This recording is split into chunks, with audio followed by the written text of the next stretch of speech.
مقبوضہ بیت المقدس کا پرانا شہر آج ایک ایسے سوگ میں ڈوبا ہوا ہے جیسے اس کی روح تک کو قید کر دی گئی ہو۔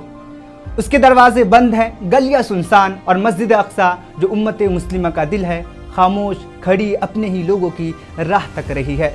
راستے ویران ہیں، آذانوں کی گونج جیسے کسی نے چھین لی ہو، اور ہر دیوار ایک درد بھری داستاں سنا رہی ہے۔ یہ مسلسل 34واں دن ہے جب قابض اسرائیلی حکومت نے ایران کے خلاف جنگ کو بہانہ بنا کر پابندیاں مسلط کر رکھی ہے۔ شہر ایک زندہ قید خانہ بن چکا ہے، نہ صرف زمین سسک رہی ہے بلکہ وہاں کے لوگ بھی خاموش ہیں، خوف اور بے بسی کے درمیان جسے بھلا دیے گئے ہوں۔ لیکن سوال یہ ہے مسلم حکمرانوں سے، کیا بیت المقدس صرف خبروں کی ایک سرخی بن کر رہ گیا ہے؟ کیا مسجد اقصیٰ کی بندش تمہاری ضمیر کو نہیں جھنجھوڑتی؟ کیا تمہاری خاموشی اس امت کے زخموں پر نمک نہیں چھڑک رہی ہے؟ آج بیت المقدس پورے امت مسلمہ سے جواب مانگ رہا ہے۔ آج مسجد اقصیٰ تمہیں پکار رہی ہے۔ کیا کوئی ہے جو اس پکار کو سنے؟